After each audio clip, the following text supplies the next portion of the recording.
প্রিয় প্রণয়িনী সিজন 2 লেখনীতে জান্নাত নুসরাত পর্ব সংখ্যা 54। নুসরাতের কথায় আরো শেষে ফেললো, চোখ তুলে তাকালো না তার দিকে। বৃষ্টির পানি মুখে চোখে পড়ে অপার্থিব এক সৌন্দর্য আকৃষ্ট করেছে মেয়েটির মুখে। নিয়নালয় উদয় চোখে রমণীকে আরস দেখলো। কেমন করে নুসরাতের কাছে জানতে চাইলো, ডিভোর্স নিয়ে নিবি? এই সম্পর্কের ভার বহন করতে পারবি না আর? আরসের কথায় নিজের জায়গায় অনড় থাকা নুসরাত একই জবান দিল, না আমি আর এই সম্পর্কের ভার বহন করতে পারবো না। এই দেখুন, 13 বছর ধরে মিথ্যা একটা সম্পর্কের ভার বহন করে আছি। আমি হাঁপিয়ে গেছি, আমাকে মুক্তি দেন। আমি মুক্তি চাই সম্পর্কের এই বেড়াজাল থেকে। আরো শব্দের সহিত হাসলো, হাত দুটো ছড়িয়ে অদ্ভুতভাবে বলে উঠলো, যা মুক্তি দিয়ে দিলাম তোকে। আর এই সম্পর্ক বয়ে নিয়ে বেড়াতে হবে না তোকে। নুসরাত শক্ত করে দাঁড়িয়ে রইল, ভেজা হাতে তালু দিয়ে মুখে মুছে নিল মুখটা।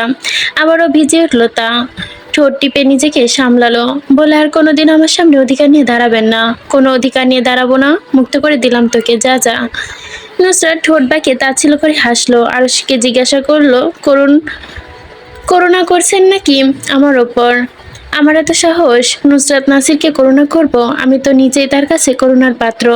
নুসরাত ঢোক গিলে বাপাশে তাকালো, ঠোঁট টিপে চোখের পাতা কাঁপালো, ঝাপটালো কয়েকবার। আরশ তার বাহু ধরে কাছে টানলো একটু, হা করে হাঁপড়ের মতো শ্বাস ফেলে আবদার করলো, শেষবারের মতো একটা আবদার করবো, রাখবি? নুসরাত তাকিয়ে রইল আরশের দিকে, চোখের পানিতে গাল ভেসে যাচ্ছে তা ধারণা করার বড়ই মুশকিল। গলার কাছে দলা পাকাচ্ছে কিছু একটা। শান্ত কণ্ঠে শীতলতা বিরাজ রেখে জানতে চাইলো, কি তোকে একটা চুমু খেতে পারি শেষবারের মতো? না করবি না কিন্তু? না করলে না মানবো না আজ। নুসরাত থমকালো, ভরকালো, অথচ আরশের চেয়ে আছে তার দিকে উত্তরে আসায়। সেও তো তাকালো তার দিকে, তাকিয়ে রয়েছে অবাক দৃষ্টিতে।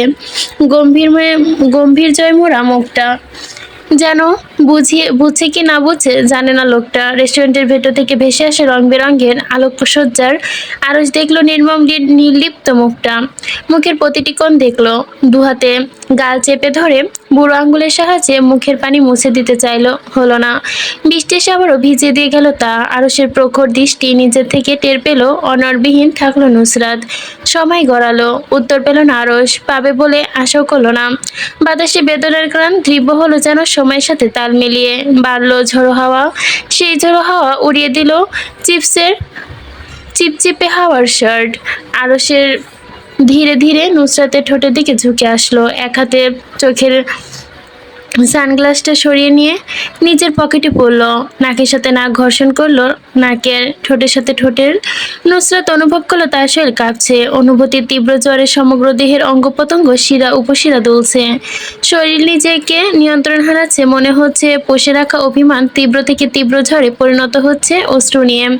সময়ের সাথে সাথে ঠোঁটের তীব্রতা শীতল হওয়ার তুলনায় আরো বাড়লো। নাসারন্ধ্রের অগলিত ভাবে ছুঁয়ে গেল দারচিনি, পুদিনা পাতা আর মিঠে কস্তুগীর সুগন্ধ। শক্ত হয়ে দাঁড়িয়ে থাকলো সে, শরীরের ভেতরে চলল নীরব এক হরতাল। তবুও বাহিরের নারীদেহ থাকলো নির্বিকার। বৃষ্টি ছটাও সময় বাড়ালো, সাথে সাথে তাল মিলিয়ে আবারও বাড়লো। এক চিলতে ঝোড়ো হাওয়া এসে ছুঁয়ে দিয়ে গেল মুখোমুখি দাঁড়ানো দুজনকে। ঝলমল বৃষ্টি, সাথে শব্দ করে বজ্রপাতে কান ধাঁধানো শব্দ ভেসে এলো দূর দূরান্ত হতে। অন্ধকারে ভেদে করে দিনের আলো ফুটলো বিদ্যুৎ চমকানোর সাথে সাথে, আবারও তা নিভে গেল সেকেন্ড কয়েকের ভেতরে। গুমট প্রকৃতির সেই করুণ নিস্তবতা ভেঙে খুব কাছে হতেই ভেসে এলো চেনা পরিচিত আরশের মনোমুগ্ধকর সেই সুর, রাখলো চুম্পা কে মেনি কাহিনী তুমকো সায়াবে তেরি না মেনি দোন। আরশের এক হাত আর তার ঘাড় চেপে ধরে রেখেছে, অন্য হাত মুখের এক পাশে। ধীরে ধীরে ঠোঁটের তীব্রতা কমে আসলো নুসরাতের ওপর থেকে। আরশ ঝুঁকে গেল নিচের দিকে, কংক্রিটের রাস্তায় হাঁটু কেড়ে বসে পড়লো। বিড়বিড় করে নুসরাতের কাছে ক্ষমা চাইলো, আই এম সরি, পারিস তো? মাফ করে দিস আমাকে, আই এম সরি। নুসরাত দাঁড়িয়ে রইল শক্তভাবে, গলায় দলা পাকানো কান্নাগুলো ভাঙা ভাঙা স্বর ভেসে এলো। আপনাকে ক্ষমা করা আমার দ্বারা সম্ভব না। আপনি আমার চরিত্রের দিকে আঙ্গুল তুলেছেন। কথাটা শেষ ঝুঁকলো নুসরাত, অবহেলায় পড়ে থাকা ব্যাগটা হাতে তুলে নিল। উঠে দাঁড়াতে মাথা ঘুরে চোখ বন্ধ করে নিজেকে সামলানোর চেষ্টা করলো, হলো না। হুমড়ি খেয়ে পড়লো সামনের দিকে, বুট পরা একজোড়া পা ভাসলো চোখের সামনে। তাকে চেপে ধরার উদ্দেশ্যে হাত বাড়াতে দূরে সরে গেল সে, চোখের পাতা ঝাপটালো ঝাপসা হয়ে আসলো সবকিছু। তবুও দূরে সরে যেতে যেতে আওড়ালো, স্পর্শ করবেন না আমাকে, দূরে থাকুন। নাহিয়ান জ্বলে উঠলো যেন, বলল আমি স্পর্শ করলে সমস্যা? হ্যাঁ সমস্যা। একবার তো কোনো বিষয় আমি না করলে তা শুনবেন, একদম আমার কাছে ঘেঁষবেন না পূর্ব। কথা শেষ হওয়ার আগে মাথা ঘুরিয়ে উঠল নুসরাতের। দুইবারের মতো নাহিয়ানের কাছ ঘেঁষেই নিচেই দুহাতে উপরে তুলে দূরে সরে দাঁড়াতে নিতেই ল্যাম্পপোস্টে চেপে ধরে নিজেকে ক্যারি করলো, স্পর্শ করবেন না আমায়। নাহিয়ান দূরে সরে গেল। নুসরাতের অবস্থা খারাপ হতে দেখতে বলল, আমি আপনাকে পৌঁছে দিই বাড়িতে, প্লিজ এই বিষয়ে না করবেন না, প্রমিস স্পর্শ করবো না আর। নুসরাত মেনে নিল। ব্যাগ থেকে গাড়ির চাবিটা বের করে নাহিয়ানের দিকে দিল। তখন একপাশে নির্জীব হয়ে বসে আছে আরশ, নড়চড় নেই, যে কোনো যন্ত্রমানব সে। নিষ্পলক কংক্রিটের রাস্তা দিকে তাকিয়ে থাকলো অনেকক্ষণ। গাড়ি হেডলাইটের আলো এসে পড়লো চোখে মুখে। হিল বুট পরা একজোড়া পা দেখা গেল নিজস্ব ভঙ্গিতে হেঁটে ফ্রন্ট সিটে বসছে। অতঃপর তার পাশে কাটিয়ে শো করে গাড়িটি চলে গেল। বৃষ্টি কমলো না, পুরোদমে বাড়লো। চুপচাপ এক জায়গায় পা ছড়িয়ে ভিজতে থাকলো আরশ। লিপি বেগম বলেছিলেন, আল্লাহ খুশি হলে বৃষ্টি দেন। বৃষ্টির সময় যে দোয়া করা হয় তা কবুল হয় আল্লাহর দরবারে। ওই বৃষ্টির দিন রাতে আরশ খুব করে চাইল নুসরাতকে, নিজের ভেঙে পড়া হৃদয়ের প্রতিটা স্পন্দনের সাথে করে চাইলো ওকে, নিজের করে পাওয়ার আকাঙ্ক্ষায়। গাড়িতে গ্লাস দুটো আটকানো, চারদিকে বৃষ্টির পানি পড়ছে। গাড়িতে বসে জানালার দিকে উদাস চোখে তাকিয়ে আছে নুসরাত, হাত দিয়ে আঁকিবুকি করছে গ্লাসের মধ্যে। নাহিয়ান কিছুক্ষণ তাকিয়ে থেকে চোখ সরিয়ে নিল, মন স্থির করলো ড্রাইভিংয়ে। নুসরাত জানালার দিকে ধ্যান রেখে নাহিয়ানকে নাম ধরে রাখলো, পূর্ব। নাহিয়ান আনমনে ভাবে উত্তর দিল, হুম। নুসরাত ঘাড় বাঁকিয়ে দেখলো গাড়ি চালনায় ব্যস্ত লোকটাকে। অতঃপর আবার নাহিয়ানের দিকে চোখ স্থির করেই জানতে চাইলো, আপনি জানেন পূর্ব, বৃষ্টির সময় যে দোয়া করা হয় তা কবুল হয় আল্লাহ দরবারে? নাহিয়ান হাসলো, যেন হেসে উড়ালো কথাটা। বলল, আমি কখন এমন কথা শুনিনি। নুসরাত নিজের বোকামিতে মাথা দোলালো, বলল, আপনি জানবেন কিভাবে? বেশি তো রিসার্চ করেননি এখনো আমাদের ধর্ম নিয়ে। তারপর সে চুপ হয়ে গেল। নাহিয়ান নুসরাতের উদাস মুখটা দেখে নিজের বুক ভার হয়ে এলো। দোয়া করলে যদি নুসরাত খুশি হয় তাহলে সেও দোয়া করবে, এই ভাবনা নিয়ে গাড়ির একপাশে সাইড করলো। দুহাত ওপরে তুললে দোয়া করলো কিছু একটা। দোয়া শেষে আবারও গাড়ি চালাতে ব্যস্ত হলো। নুসরাত জানতে চাইলো আগ্রহ ভরা কণ্ঠে, দোয়াতে কি চাইলেন পূর্ব? নাহিয়ান হাত হুইল স্থির রেখে নুসরাতের দিকে তাকালো, কণ্ঠে আদরে ভাবে ছোট্ট করে বলল, জবাবে, আপনাকে। সকাল 10:30, সৈয়দ বাড়ির খাবার রুমে একসারে বসে আছে সবাই। আরশ কি যেন কি বলবে বলেছে, এর জন্য জরুরি তলব দিয়েছে। সোহেব সাহেব একটু চিন্তিত বটেই, স্পষ্ট গাঢ় দুটো ভাঁজ পড়েছে তার কপালে। গতকাল রাতে নুসরাতকে বাড়িতে প্রবেশ করতে দেখেছিলেন, হয়তো কাজ ছিল। চোখ দুটো গাড়ির সামনে দাঁড়িয়ে পরিষ্কার করছিল। উনি এগিয়ে গিয়ে যখন জিজ্ঞাসা করলো কি হয়েছে, উত্তর দিল না। নাকি সুরে একটু মাথা ব্যথা করছে বলে চলে গেল। কিন্তু ওনার মনে হলো না, এটা মাথা ব্যথার জন্য এই অবস্থা না, কোনো কিছু তো হয়েছে যা চেপে গিয়েছে। ছোট থেকে বড় হয়েছে মেয়েটা চোখের সামনে, হঠাৎ করে এমন কান্না করছে তা দেখে তো কষ্ট হচ্ছে। এক কথার বিপরীতে যে হাজারটা কথা বলতো, আজ সে একটা উত্তর দিচ্ছে না। দেখে দেখা হলে যে জিজ্ঞাসা করতো পায়ের ব্যথা কমেছে, গতকাল সে কোনো প্রশ্নই করলো না। এমনকি লাইট জ্বালাতে চেয়েছিল তিনি, তাও জ্বালাতে দেয়নি, চোখের সমস্যা বেড়ে যাবে বলে। সৈয়দ বাড়ি ছোট থেকে বড় বেশিরভাগ সবারই চোখের সমস্যা শুরু হয়েছে নাসির সাহেবকে দিয়ে। আর এখন সবার যেন এই চোখের সমস্যাটা দেখা দিচ্ছে। চোখের রোগটা যেন পারিবারিক হয়ে গেছে। যাকে জিজ্ঞাসা করো না কেন, চোখের সমস্যা, মাথা ব্যথা সবসময়। স্বাভাবিকের তুলনায় নুসরাতের চোখের সমস্যা একটু বেশি। তার মধ্যে চোখে আবার মেয়েটার অ্যালার্জি, যখন বৃদ্ধি পায় তখন চোখ ফুলে গিয়ে আলুর মতো হয়ে যায়। চোখে আলো পড়লে সমস্যা হবে ভেবেই আর লাইট জ্বালায়নি তিনি। কিন্তু এখন ঘটনাটা যেন আরশ বাড়িতে আসতে দেখলো নুসরাতের তুলনায় তার অবস্থা আরো বেশি খারাপ। সর্দি লেগে গেছে, একাকার অবস্থা ছেলেটার। হাঁচি দিতে দিতে নিজের রুমের দিকে গিয়েছিল।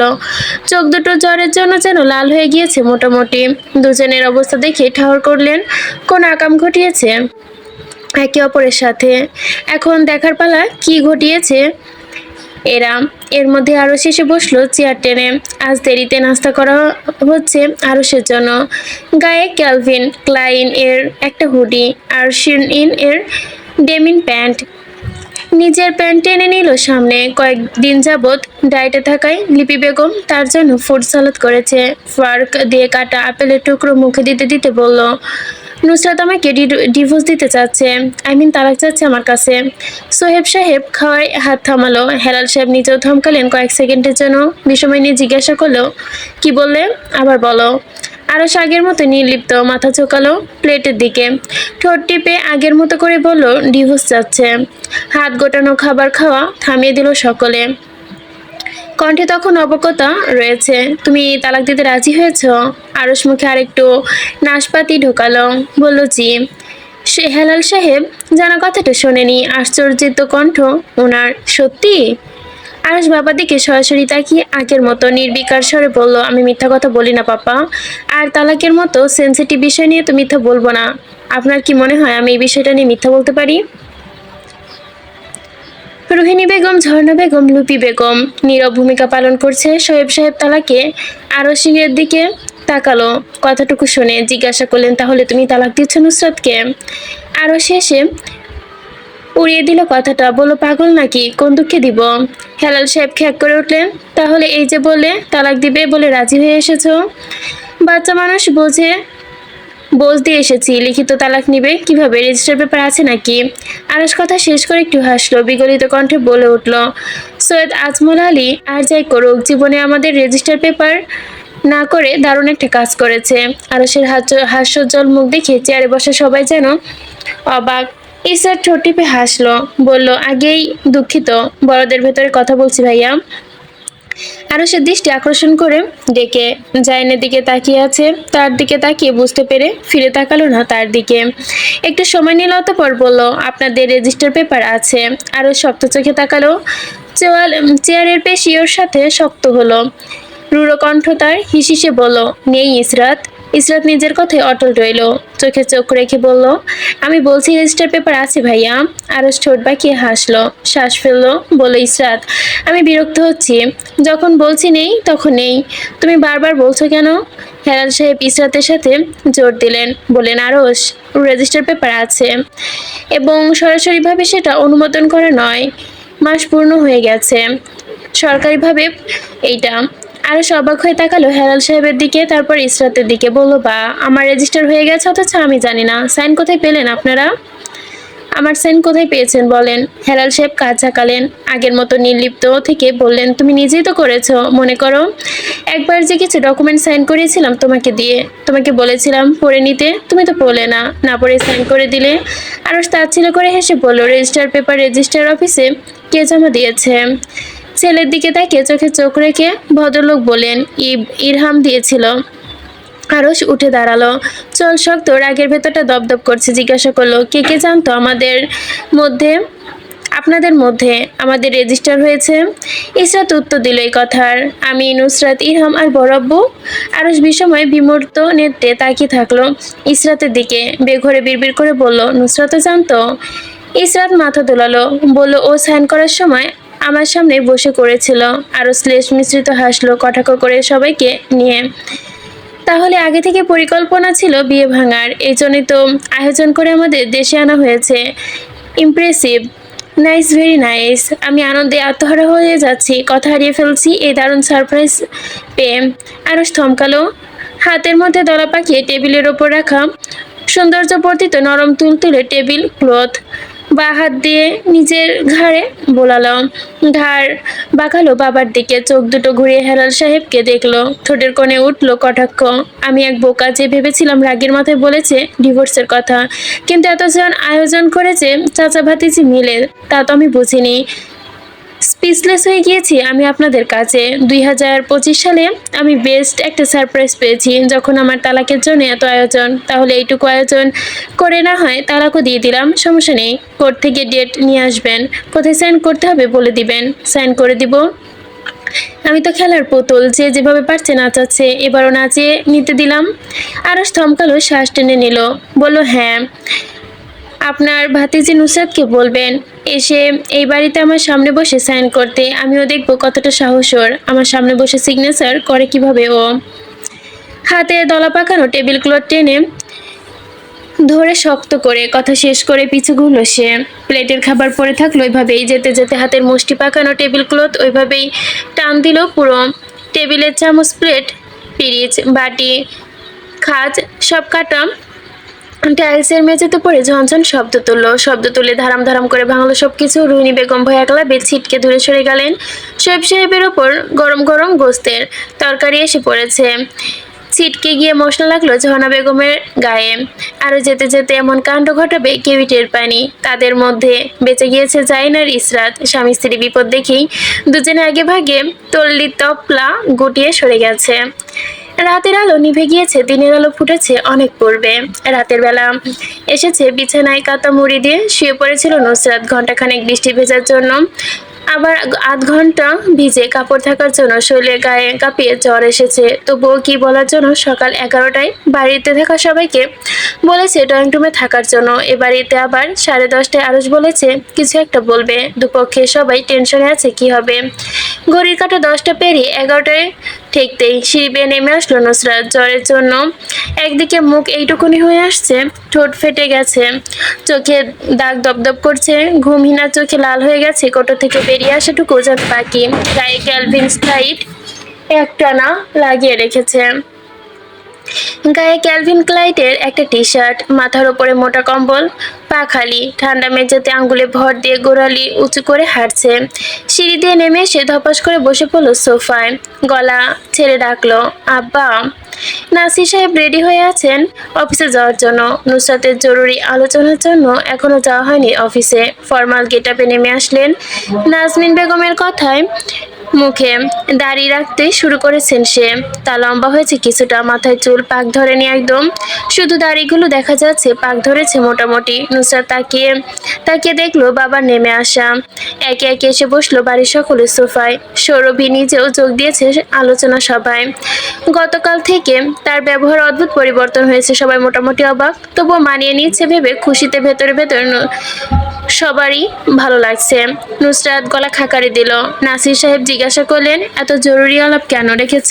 ইম্পর্টেন্ট কিছু মা? নুসরাত বাবার কথা শুনে তাকালো মায়ের দিকে। ভদ্রমহিলা চিন্তিত চোখে তাকিয়ে আছে তার দিকে, ভাবছে এখনো কি ইম্পর্টেন্ট কথা যে এভাবে সবাইকে ডেকে বলতে হবে। নুসরাত সময় নিল, ঢোক গিলল, হ্যাঁ সূচক মাথা ঝাঁকিয়ে বলল, হ্যাঁ গুরুত্বপূর্ণ কিছু। আমি একটা সিদ্ধান্ত নিয়েছি। ইরহাম কিছুক্ষণ চুপ থেকেও আর যেন বসে থাকতে পারলো না, জিজ্ঞেসই করলো কি সিদ্ধান্ত?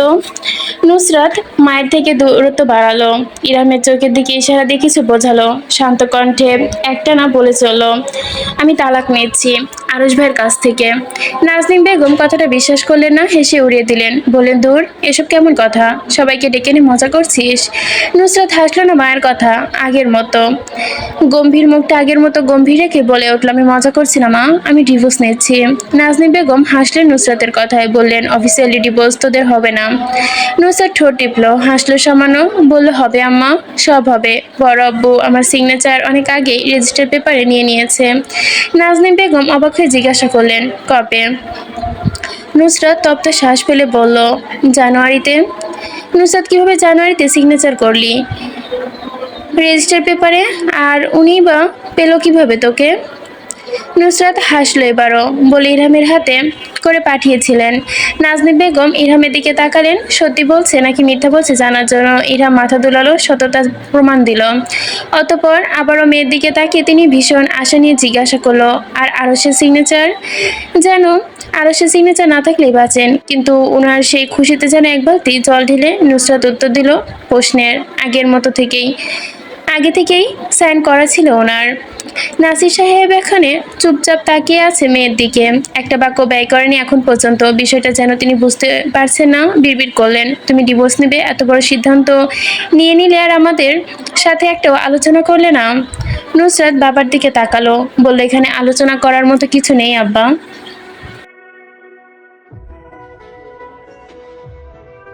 নাসির সাহেব চোখ তুলে তাকালেন এমন ভাবে, নুসরাতের সমগ্র কথাই যেন তার হৃদয় কেঁপে উঠল। তার দৃষ্টিতে নুসরাত খেপে উঠল, যেন নিজে নিজেকে প্রশ্ন করলো সে কি কোনোভাবে কষ্ট দিয়ে ফেললো লোকটাকে। নাসির সাহেব চোখ সরালেন না, থমকে গিয়ে গা ছমছম করা চাহনি দিয়ে চেয়ে রইলেন অতক্ষণ। না, তিনি ক্লান্ত হলেন, অতঃপর চোখ ফিরিয়ে নিয়ে উঠে দাঁড়ালেন, বলেন, যা ইচ্ছা করো। তখন বাবার কথা রাখতে গিয়ে মেয়েকে বিয়ে দিয়েছিলাম, আর এখনো পস্তাচ্ছি। যা করবে বুঝে শুনে করবে। আমি তোমাকে ভেঙে যেতে দেখতে পারবো না নুসরাত। আমি তোমার সাথে আছি, মনে রাখবে বাবা সব সময় তোমার সকল সিদ্ধান্তে পাশে আছে। তোমার হাত আমি কখনো ছাড়বো না। নুসরাত ঠোঁট টিপল, চোখ তুলে তাকালো বাবার দিকে, চোখাচোখি হলো। দুজনেই তাকিয়ে রইল দুজনের দিকে। নাজনীন বেগম চেঁচালেন, তোর সাহস কিভাবে হয় এত বড় একটা সিদ্ধান্ত নেওয়ার? তোর কাছে কি বিয়েটাকে ছেলে খেলা মনে হয়? বললি কি করে এমন কথা তুই? আমাদের কারোর মতামত নিবি না তুই? আর আরশ মানলো কিভাবে? ও কিভাবে তোর বাচ্চা মোটাকে সায় দেয়?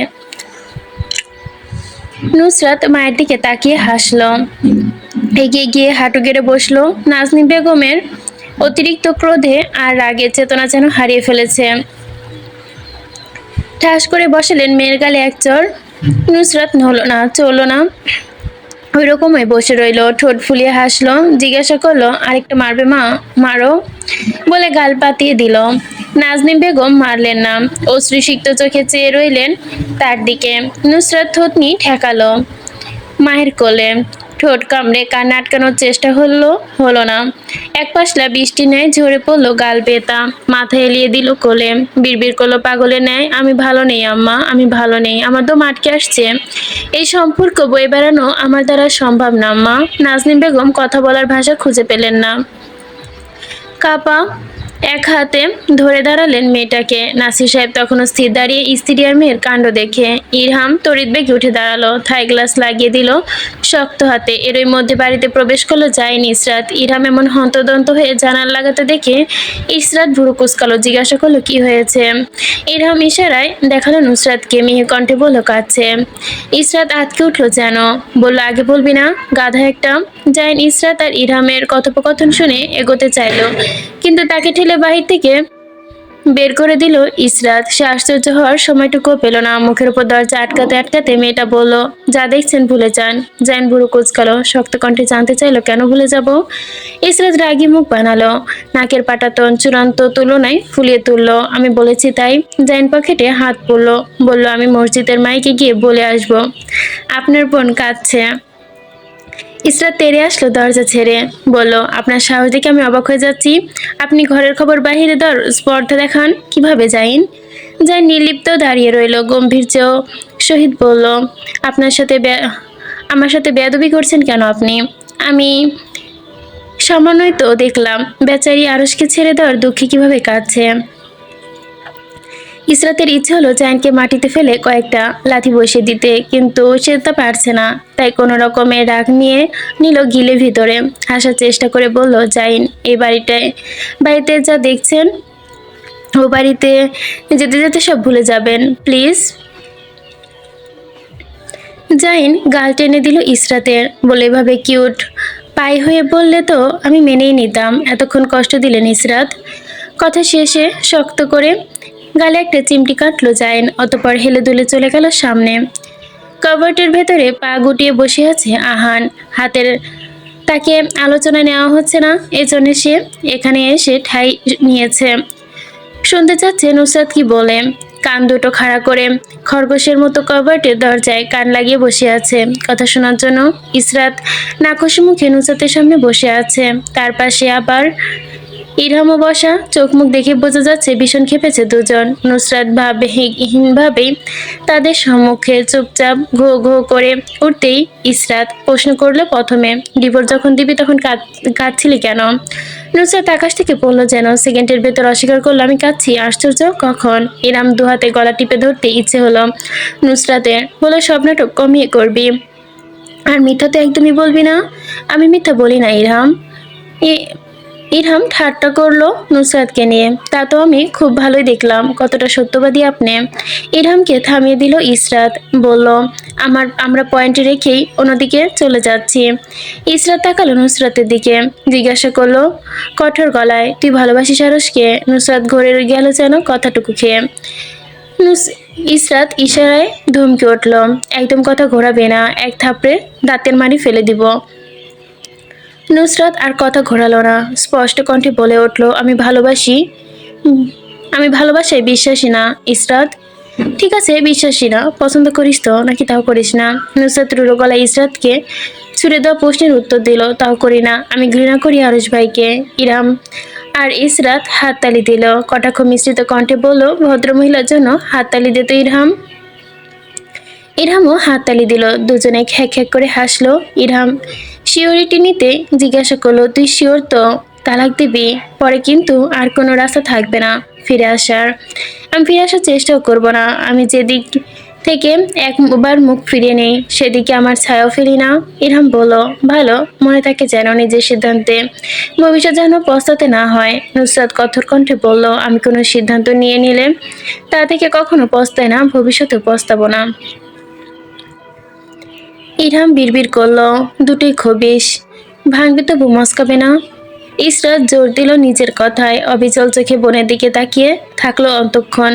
অতঃপর বিরক্তি নিয়ে তুঙ্গে ওঠা কণ্ঠে বলল, আমি ভেবে পাই না দাদা, তোদের বিয়ে দিল কোন কারণে? তুই জানিস নুসরাত, তুই আর আরশ ভাই দুইটাই একই প্রকৃতির, বিন্দুমাত্র ব্যবধান নেই তোদের আচরণে। আহান কভার্ডের ভেতর থেকে ইসরাতের কথায় জের ধরে মুখ ফসকে বলে ফেলল, দুজনেই রেড ফ্ল্যাগ, টক্সিন, কেউ থেকে কেউ কম না। উনি পুরুষ ভার্সন আর ইনি মহিলা ভার্সন। ইসরাত খেয়াল করলো না কে কথা বলছে, সহমত পোষণ করে কথার মতো কথা হলো, তাই সহমত পোষণ করলো। ইরহাম তাল মেলালো, বলল, চাস্তো ভাই, বোঝা তো কম নয়। বলল, চাস্তো ভাই বোন বোঝা যায় কম, মায়ের পেটের ভাই বোন বোঝা যায় বেশি। আহান জোর মিলিয়েই দেয়, এদের দেখে বোঝা যায় তেরা পুরুষের জন্য তেরা মহিলা আল্লাহ বানান। খাপে খাপ আব্বাসের বাপ দুজনেই। আহান উত্তেজনায় কাবাটের ভেতর থেকে বেরিয়ে আসলো, ভুলেই বসলো সে লুকিয়ে কথা শুনছিল। বলল, কোরআনে সূরা আন-নূর লিখা আছে, আল খাবিসাতু লিল খাবিসিনা ওয়াল খাবিসুনা লিল খাবিসাত। দুশ্চরিত্র পুরুষের জন্য দুশ্চরিত্র নারী, সচরিত্র নারীর জন্য সচরিত্র পুরুষ। আহানের কথা শেষ না হতেই পারল না, বাজিয়ে একটা গালে থাপ্পড় পড়লো তার। থাপ্পড়টা নুসরাত মারেনি, মেরেছে ইসরাত। প্রথমবারের মতো ইসরাতের হাতে থাপ্পড় খেয়ে আপনা আপনি গালে হাত চলে গেল তার। কানে আসলো অত্যাধিক ক্রোধ মিশ্রিত বড় বোনের স্বর, তোকে নিষেধ করেছিলাম না আমাদের আলোচনায় না আসতে? তাহলে কাভার্টের ভেতরে লুকিয়ে কেন, বিয়াদব? আহান কথার উত্তর কি দিবে বুঝে পেল না। থাপ্পড় খেয়ে ভুলে বসলো। এখানে লুকিয়ে কি শুনেছে সে? নুসরাত তখনও নির্লিপ্ত তাকিয়ে তার দিকে। আহানের ভীষণ কান্না পেল। এক হাতে গাল চেপে ধরলো, ঠোঁট টিপে কান্না আটকানোর চেষ্টা করতে উল্টো ভেয়া করে কেঁদে দিল সে। চোখ দিয়ে অশ্রু পড়লো টপ টপ। মিনমিন করে বলল, ব্যথা লেগেছে? মানুষের হাত নাকি পশুর? শেষ কথাটুকু তাকে অত্যন্ত আশ্চর্যজনক করে দিল ইসরাত। আরো দুটো থাপ্পড় টাস করে মেরে কঠোর চেহারা বানিয়ে বলল, অসভ্য বদমাশ ছেলে। 4/9/2025 মঙ্গলবার সকাল 10:20। সৈয়দবাড়ির ড্রয়িং রুমের পাশাপাশি বসে আছে আরশ নুসরাত। আসার পর থেকেই দুজনের চেহারা দেখেনি সরাসরি। চুপচাপ ড্রয়িং রুমে মুখে গম্ভীর্যতা রেখে বসে আছে তারা। সেন্টার টেবিলে ডিভোর্সের পেপার লেখা, কাগজে রাখা। সোয়েব সাহেব 10 মিনিট পূর্বে এনে রেখেছেন। নাজনীন বেগম আসেননি, শুধু নাসির সাহেব এসেছেন। ইরহাম ভুরু তুলে বাবার কাছে কিছু একটা ইশারায় জানতে চাইল। ভদ্রলোক চোখের পাতা ফেলে শান্ত থাকতে বলল, কিন্তু বেচারা শান্ত পারলো না। সেন্টার টেবিলে রাখা কাগজটি ইংরেজি অক্ষরে কিছু লেখা শব্দ। আরশ নুসরাত পড়ার প্রয়োজন বোধ করলো না, কি লেখা আছে তা দেখার প্রয়োজন বোধ করলো না। নুসরাতের দিকে তাকিয়ে পেপারটা ঠেলে দিল, সাইন কর। নুসরাত সাইন না করে আরশের দিকে কলম আর পেপার এগিয়ে দিল, বলে, আপনি আগে করুন। নুসরাতের দিকে এক পলক তাকিয়ে কলম হাতে তুলে নিল, চটপট হাতে সাইন দিয়ে নিজের বরাদ্দকৃত জায়গা পূরণ করতে। অতঃপর নুসরাতের দিকে ঠেলে দিয়ে কণ্ঠ গম্ভীর করে বলল, কর এবার। আমি করে দিয়েছি। নুসরাত কলম চেপে ধরে নিজের দু আঙ্গুলের ভেতরে হাত আগলাতেই থরথর করে কেঁপে উঠল। কলম হাতে ফসকে পড়ে গেল যেন। হাত থেকে পড়ে যাওয়া কলম সেন্টার টেবিল থেকে নির্বিকার চিত্তে তুলে নিল সে। নুসরাত হাতের মুঠোয় ভরে শান্ত কণ্ঠে বলল, সাইন কর। নুসরাত নিজের নাম লিখল খালি জায়গায়। অতঃপর তা গুছিয়ে দেওয়া হলো ইরহামের কাছে। সিলেট কর্পোরেশনে জমা দিয়ে আসার জন্য নুসরাত তাকালো না ওপরের দিকে, সেন্টার টেবিলের দিকে তাকিয়ে রইল নিষ্পিকার ভঙ্গিতে। হাত তখনও কাঁপছে তার। আরো উঠে দাঁড়ালো, ভীষণ অনীহা নিয়ে ক্ষমা চাইল নুসরাতের কাছে। পারিস তো ক্ষমা করে দিস, আর সুখে থাকিস। হাসলো সামান্য, সব ভুলে গেছিলাম, আমি না থাকলে যে তুই সুখের থাকবি। সুখ আর সুখ, চিরকাল সুখী থাকিস। কথা শেষ করে দাঁড়ালো না। নুসরাতের অমন বিমূর্ত চেহারা রেখে চলে গেল সিঁড়ি ভেঙে ধূপধাপ ওপরে। মাহাদি নিজেও আরশের পিছু পিছু গেল। সকালে অগোচরে ত্যক্ত নিঃশ্বাস ফেলল। বৃষ্টির মাত্রা বৃদ্ধি পাচ্ছে, বাতাসে বইছে গুরুম গুরুম শব্দ, আর বজ্রপাত হচ্ছে ক্ষণে ক্ষণে। ইরহাম হাতে থাকা কাগজগুলো শক্ত করে ধরে বাতাসে উত্তাল ঝাপটার মতোই উড়ে গেল তা। চারদিকে ছড়িয়ে পড়লো বৃষ্টির পানিতে কাগজে লেখা সামান্য লেপ্টে গেল। শোয়েব সাহেব ছেলের দিকে তাকিয়ে বিরক্ত হলেন এহেন কাণ্ডে। এগিয়ে এসে সাহায্য করতে কাগজগুলো তুলে নিবে, গায়ে বৃষ্টির বড় বড় ফোঁটা পড়লো। অতঃপর সেই বৃষ্টি মাথায় নিয়ে এগুলো সিলেট কর্পোরেশনের দিকে কাগজগুলো জমা দিতে গাড়ি চালিয়ে ভো করে চলে গেলেন। গাড়ি স্থান ত্যাগ করতে ঝড়ো হওয়ায় তাল এসে কংক্রিটের রাস্তার পড়ল একটা কাগজ। বৃষ্টির বড় বড় কোনায় এসে ঝরে পড়লো কাগজের ওপর। বৃষ্টির সাথে সাথে ভিজে গেল কাগজের টুকরো, কুটি কুটি হয়ে ছড়িয়ে পড়লো রাস্তার চারদিকে। 9/9/2025 মঙ্গলবার। গত 4 দিন ধরে কেমন যেন ধ্যান মেরে বসে আছে বিছানায় নাসির সাহেব। মেয়ের তালাক হয়েছে মেনে নিতে পারছে না। বাবার কথা রাখতে গিয়ে মেয়ের জীবন নষ্ট করে ফেলেছেন তিনি, তা হাড়ে হাড়ে টের পাচ্ছেন। সপ্তাহখানিক ধরে যে মেয়ে ওই বাড়ি ছাড়ার পর থেকে কাঁদতে দেখেনি, এই মেয়ে সেদিন কিনা কাঁদলো, হাউমাউ করে কাঁদলো, কষ্ট পেয়েছে ভীষণ, কিনা বোঝা যাচ্ছে না। না হলে এইভাবে কাঁদার মেয়ে তো নুসরাত না, ও এমন না। নাসির সাহেব ভাবতে চায় না নুসরাতের কোনো দোষ ছিল কিনা, তিনি জানতে চায়ও না। তিনি শুধু ভাবেন ওনার মেয়ের নামে ডিভোর্সের ট্যাগ লেগে গেছে।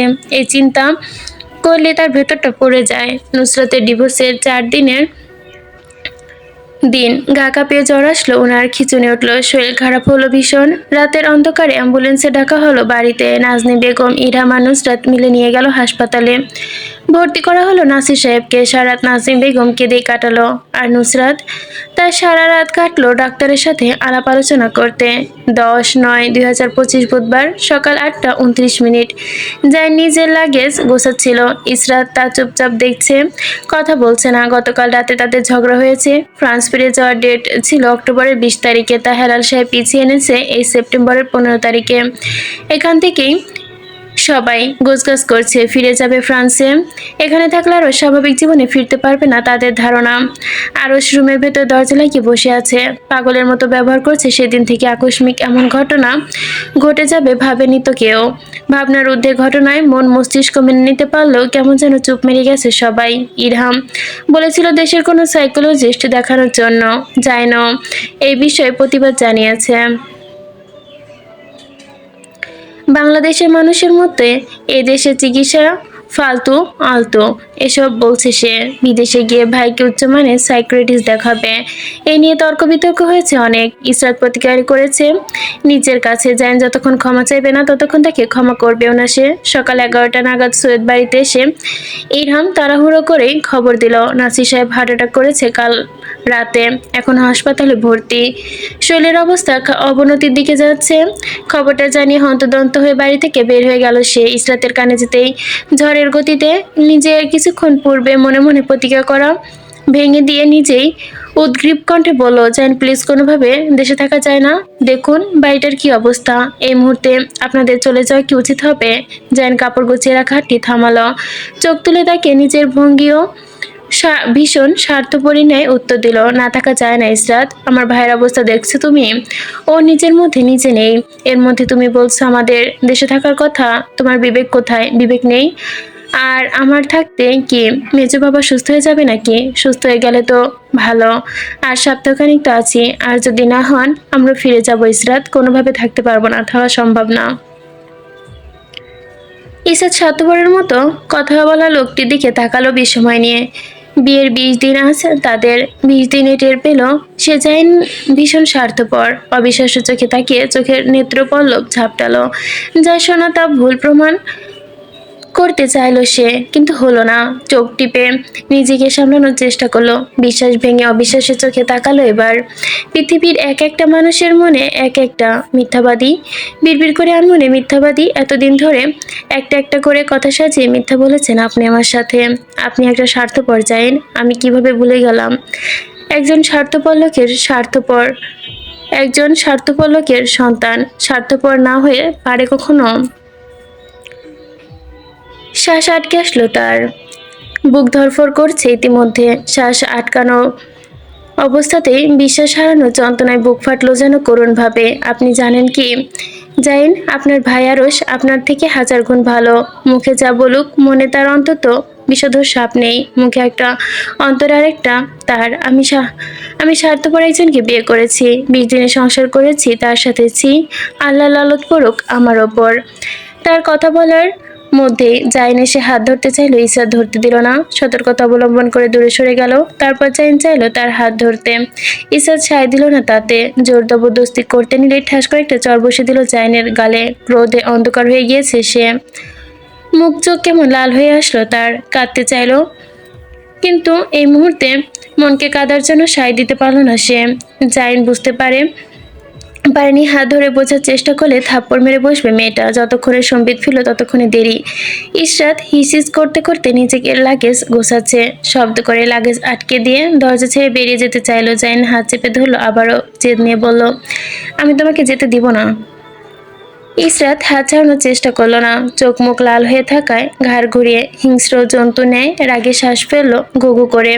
হাত ছাড়ুন, না হলে যতটা সামনে গিয়েছি আপনাকে আমি শুধু একটা থাপ্পড় মেরেছি, ততটা সম্মান কিন্তু আমি দেবার মানুষ নই। এরপর আর কোনো কথা বলবো না। আমার হাত চলবে, পায়ের জুতো পায়ে থাকবে না, আমার হাতে থাকবে। আর আপনার গালে আমার হিট করার জায়গা। জুতোর বাড়ি না খেতে চাইলে ভদ্রভাবে বলছি হাত ছেড়ে দিন। এই কথা বলার পর বাড়ি থেকে বেরিয়ে যাওয়া থেকে ইসরাতকে আটকানোর চেষ্টা করলো না জাইন। হাতের শক্তিটা যেন ঢিলে হয়ে আসলো সেকেন্ডের ভেতরে। ইসরাত দেখলো না ফিরে জাইনের চেহারার বদলটুকু। শব্দ করে লাগেজ টেনে নিয়ে সিঁড়ি বেয়ে নামলো। জাইন নিজের খালি হাতটার দিকে তাকিয়ে রইল নির্বিশেষ। তখনও কানে ভেসে আসলো জুতোর গটগট আওয়াজ আর লাগেজ টেনে হিসড়ে নেওয়ার শব্দ। ইসরাত যেতে যেতে অবহেলায় নিয়ে ছুঁড়ে ফেললো জাইনের দেওয়া বিয়ের রাতের ব্রুস ব্যান্ডের নেকলেসটা। কানের কাছে এখনো বাজতে আছে একটি কথা, আমার বাপ যে হসপিটালে আছে ওই হসপিটালে ভুল করেও পা রাখবেন না, না হলে আমার জুতো আপনার গালে পড়বে নির্বিকারভাবে। আমাকে কেউ আটকাতে পারবে না, এমনকি আপনার নরম নরম কথাও। সৈয়দ বাড়ি থেকে বেরিয়ে নাসির মঞ্চলে প্রবেশ করলো ইরহাম। সৌরভী দাঁড়িয়ে আছে। ইরহাম গা থেকে শার্ট ছাড়িয়ে নিতে নিতে বলল, খাবার বাড়ো, ফক্সক্রোফট, আর টিফিন করে কিছু খাবার দিয়ে দিও বক্স করে। সৌরভী টু শব্দটিও করল না। রোবটের ন্যায় খাবার বাড়তে চলে গেল কিচেনে। 5 মিনিটের মধ্যে গোসল শেষ হলো ইরহামের। ততক্ষণে খাবার বাড়া হয়ে গেছে টেবিলে। ইরহাম হাতে খাবার নিয়ে প্রথম লোকমা তুলে কিছু একটা অদ্ভুত টের পেল। চোখ তুলে গম্ভীর মুখে দাঁড়িয়ে থাকা সৌরভীকে দেখলো। অতঃপর আরেক লোকমা খাবার মুখে ঢুকিয়ে দিতে চাইলো। বিষ মিশিয়েছ খাবারে? সৌরভী একদৃষ্টে তাকিয়ে উত্তর দিল, হ্যাঁ। ইরহাম খাবারের লোকমা মুখে তুলে নির্বিকার ভঙ্গিতে বলল, তাহলে এতদিনে আমার শাস্তি নির্ধারণ করেছে তুমি? সৌরভী শীতল চোখে তাকিয়ে রইল, মাথা দোলালো। ইরহাম বলল, ওদের খাবার পাঠিয়ে দিও, আর যদি আমার ওপর থেকে ক্ষোভ কমে যায় তাহলে হসপিটালে নিয়ে যেও। পুরো প্লেটের খাবার শেষ করে পানি খেলো। হাসপাতালে যাওয়ার তারা দেখা গেল না। চোখ বন্ধ করে বিছানায় শুয়ে পড়ল সে। সৌরভীর চেহারা রক্তশূন্য হয়ে গেল হঠাৎ। যে কেউ দেখলেই বলবে রক্ত কেউ শুষে নিয়েছে। ইরহাম নড়ছে না দেখে ভেতরে মনুষ্যত্ব খাতিরে সৃষ্টি হলো তার। তারপরে তা আবারও মিলিয়ে গেল কোথায় যেন। পাশ থেকে চেয়ারটা টেনে ইরহামের পাশে বসে বলল, হাসপাতালে যাবে না ইরহাম? ইরহাম উত্তর দিল না, না থাক, ভালো লাগছে না। ইরহাম এসে যখন নাসির মঞ্জিলে প্রবেশ করলো ইসরাত তখন বাড়িটা খাকা করছে মানুষের অভাবে। হাতে লাগেজটা টেনে ধীরে এগোলো ভেতরে। নিচে কাউকে খুঁজে না পেয়ে সুরভি রুমের দিকে গেল। ভেজিয়ে রাখা দরজা ঠেলে ভেতরে প্রবেশ করতে দেখলো ইরহামের মুখ দিয়ে ফেনা বের হচ্ছে। সুরভি তার পাশে মাথা এলিয়ে দিয়ে বসে আছে। তাকে তাকে দেখছে ইরহামের অবস্থা। ইসরাত আঁতকে উঠল। গগনবিদারী চিৎকার দিয়ে এগিয়ে সে বিছানার দিকে অতঃপর হাঁটু গেড়ে বসে ইরহামের গালে থাপ্পড় দিয়ে বসলো। ছেলেটার চোখ উল্টে তাকালো, ইরহামের কাছে দেখে হাসলো। ইসরাতকে কাছে দেখে হাসলো, ভাঙা করে বলল, এসেছো তুমি? ইসরাত কি বলবে ভেবে পেল না। এবার সৌরভীকে দেখলো, একবার ইরহামকে। সৌরভীকে দেখে মনে হলো মেয়েটা ঠিক নেই। চোখ দুটো গর্তের ভেতর ঢুকে গেছে, গালের হাড় ফুলেছে, মুখে সাদা হতে হতে ফ্যাকাশ হয়ে যাচ্ছে। গা ছমছম করে উঠল ইসরাতের। সৌরভীকে ওই মুহূর্তে পৈশাচিক কোনো জন্তু মনে হলো তার নিকট। এর থেকে বেশি আর কোনো কিছুর সংখ্যা এই মুহূর্তে ইসরাতের মাথায় আসছে না। সৌরভীর চেহারার পানে তাকিয়ে বিড়বিড় করলো, তুমি ঠিক নেই সৌরভী, তুমি ঠিক নেই। ও আল্লাহ, আমি এখন কি করব? মানুষ বলে বিপদ যখন আসে চারদিক থেকে আসে, ধেয়ে একদম। ইসরাত আজ তা খুব ভালো করে উপলব্ধি করলো। কি করবে কি করবে না ভেবে পেল না কিছুই। মস্তিষ্ক শূন্য হয়ে গেল তার। ইচ্ছে করলো মরে যেতে, হয়তোবা দেওয়ালে মাথা ঠুকে মরে যেতে। নিচে হচ্ছে লেখিকার বড় একটা নোটস, এটাও পড়ে দিই। কিছু বলি, এই গল্পের কোনো চরিত্র নিখুঁত নয়, সবাই দোষ গুণ মিলিয়েই তৈরি। বাস্তব জীবনে দোষ গুণ ছাড়া কোনো মানুষ নেই, তেমনই কল্পনার জগতেও দোষ গুণে মানুষ পূর্ণ আছে। কিছু কিছু সময় দূরত্বের প্রয়োজন হয়। আরশ নুসরাতের এই দূরত্বের প্রয়োজন ছিল আমি মনে করি। পর্বটা ভালো লাগবে আশা করি। এসএসসি পরীক্ষার্থীদের উদ্দেশ্যে একটা কথা, পড়তে বসুন, এক ইয়ার লস হয়ে যাবে একটা মার্ক কম পেলে। ভালো করে পরীক্ষা দিন, সবাই ভালো করুন রেজাল্ট, এই দোয়া করি। আর শেষ কথা, ইহসান হক মিলন ভাই আজ্ঞালা বাস লইয়া দাঁড়াইয়া আছে, এটা ভেবে হলেও পড়তে বসুন আল্লাহর রস্তে।